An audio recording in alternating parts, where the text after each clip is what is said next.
What's up, y'all? It's your girl, Ashley Ross, and I'm here to bring you week 7 of the Ashley Ross Show. We have a lot of good games to get into. That was just a really good day of football. So let's get into it right now on the Ashley Ross Show. Lions taking on the Falcons. Now, I know both these teams, they're not incredible teams, but this was actually a good matchup. Came down to the very end, and I understand everybody wants to get on Todd Gurley like he should have stopped himself. Why would you get the touchdown? I think if you look at the play, his momentum was just going forward, so by the time he tried to catch himself, he had already scored. But the bigger issue is, if you score with 1 minute and 4 seconds left, and your defense cannot make a stop of 75 yards for a touchdown, that's the bigger issue. So yes, Todd should have definitely not scored the touchdown, but your defense, you can't get a stop in that situation. Come on. So Lions, I am so happy. Shout out to my friend Walter. He's a big Lions fan. So Walter, good for you and your Lions. Browns taking on the Bengals. This was like a good old school boxing match. This went pound for pound, round for round.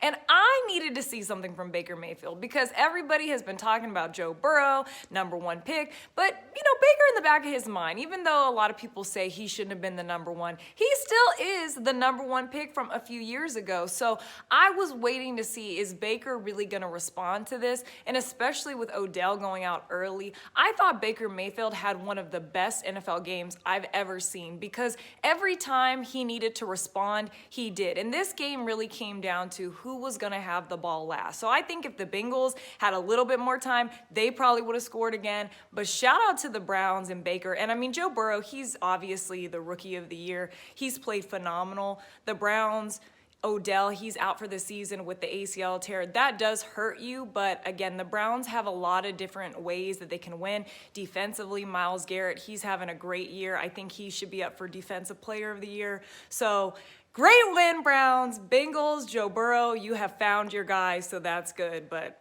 Browns, I still believe. Steelers taking on the Titans. There were just so many good early games that came down to the wire. Now, the Steelers-Titans, the reason why I picked the Steelers in this game is I understand Derrick Henry, 200-yard games, he has been all world. But I said, offensively, I trust the Steelers' weapons as their wide receivers go, rather than I just think Mike Tomlin and them, they were going to shut down Derrick Henry as much as they could. So they were going to force the Titans to beat them another way.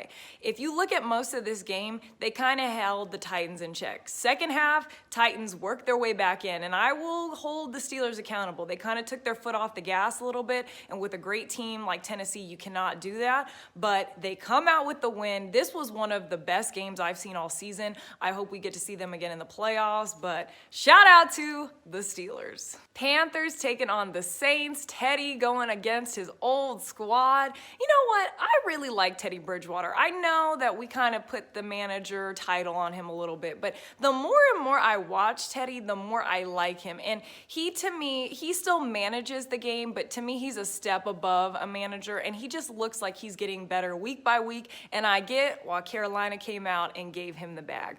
But the Saints, I did pick them to win this game because, listen, I went against Drew Brees and Houdat Nation a few weeks ago, but not again. They're playing well. I know that they don't have Michael Thomas now, possibly due to some injuries, but the Saints, they're still a very complete team. So Houdat that said they're going to beat them Saints. Bills taking on the Jets. Now, I know I'm not the only one. When the Jets jumped out to a 10-0 lead versus the Bills, and then you go back to that they've lost the 2 previous games after having this hot start, I know I'm not the only one that was like, did we overhype the Bills? Are the Bills a little sus out here? Listen, they did come back. They would score 18 in a row. The Jets look like the Jets, but I do have some question marks about the Bills because we were so hyped on them. Diggs and Allen were just balling out to start the season. The defense was looking good, but they have struggled here as of late. So I think they need to put a full game back together for us to get our confidence back up. And the Jets, I'm not wasting any more breath on them until they decide to do the right thing. So Jets, do you, boo. Cowboys taking on Washington. Remember when this used to be a game? Remember when it would resonate in our hearts? Cowboys taking on Washington, and it wasn't like sucky 1 versus sucky 2. How the mighty have fallen. The Cowboys, I don't have words for them at this point. And I understand coaching is atrocious, but defensively, how do you just forget to play football? Like when I'm watching this game and I'm just seeing guys blow coverage, not give any effort, I just don't understand how, as a player that's made it to the NFL level, you forget, like put me out there. I would do a better job than the defense I'm seeing right now from the Cowboys. I had to put on my GM hat and I'm like, okay, what can Dallas do? I know Andy Dalton went out with the concussion. We don't know how long he'll be out, but I think the Cowboys, they need to do something to like spice up the season or do something. So I got to thinking, I'm like, I know that they need defensive players, but I think also on offense, maybe a quarterback that would get a little juice going. So I'm thinking like maybe bring in a guy like Tyrod, a Jameis Winston, do something to where it's a mutually beneficial situation where the guy gets some reps, you know, maybe gets his free agency market up, and y'all get something, because right now it's just a mess. It's atrocious. I don't even like watching it at this point. Washington, shout out to y'all for getting the win, but the NFC least, man.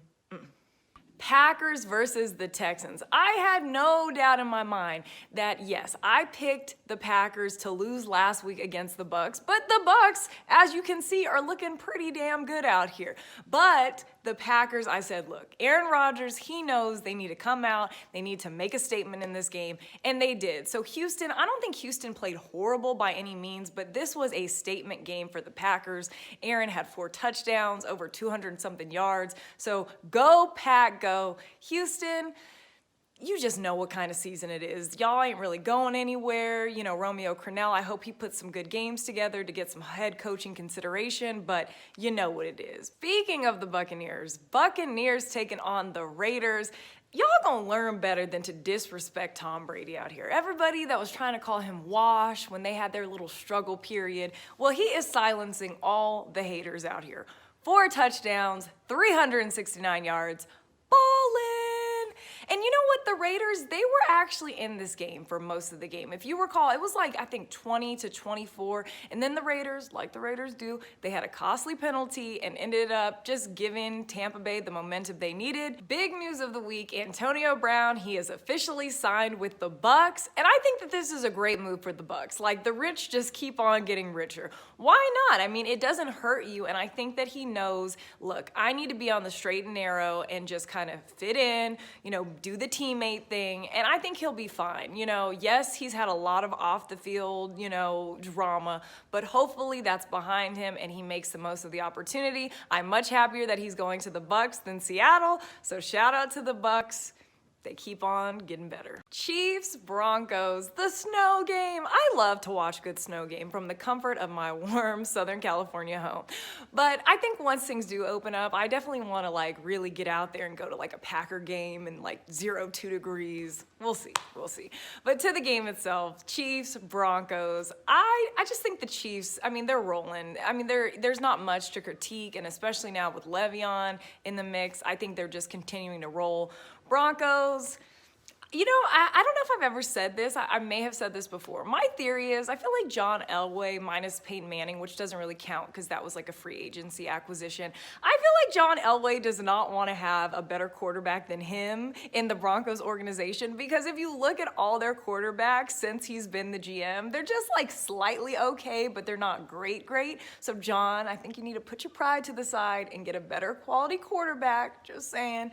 That's my best advice for the Broncos. 49ers, Patriots. Okay, I think it's time to get real and get honest. Rome has fallen. I think the Patriots at this point, I'm not one to ride the wave and get on a bandwagon, but the Patriots, I don't really see how they're going to go up from here, right? I just don't really see how this thing turns around. I get it. They still have Bill Belichick. But I was like, if any game that Bill Belichick is going to get it together for, it's going to be the game against the guy that he secretly wanted to keep but had to get rid of. Like, he's going to show his Bill Belichickness. And, you know, it was so bad. Like, this game was such a blowout. You had to bench Cam Newton. I mean, what are we seeing from the Patriots? I think the Patriot way has gone by the the wayside. But to the 49ers, I've said it once, I'll say it again. This is why I can't give sorry teams like the Dallases and the Jets. I mean, the 49ers, the things that they're doing out here, I mean, it's really a next man up mentality. And it seems like whoever the running back is for the 49ers, they just have 100-yard games. Like, you could just plug and play anybody in there. Jimmy G, he's playing better, had a couple picks on the day, but overall his numbers were okay.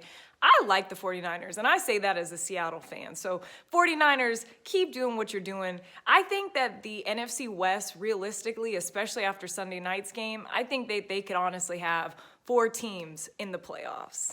Jaguars, Chargers. Now, I remember as a little girl, a little flashback story. So my dad is a big Jaguars fan, even though he don't really claim them anymore. He was a big Jaguars fan, and I remember when Jacksonville would come to San Diego, and we would actually go to the game, and those were fun memories. So to the game itself, all new cast, but Justin Herbert, I think he has been a great surprise addition. I don't even think the Chargers realized how great he was, and he's really come along in his development.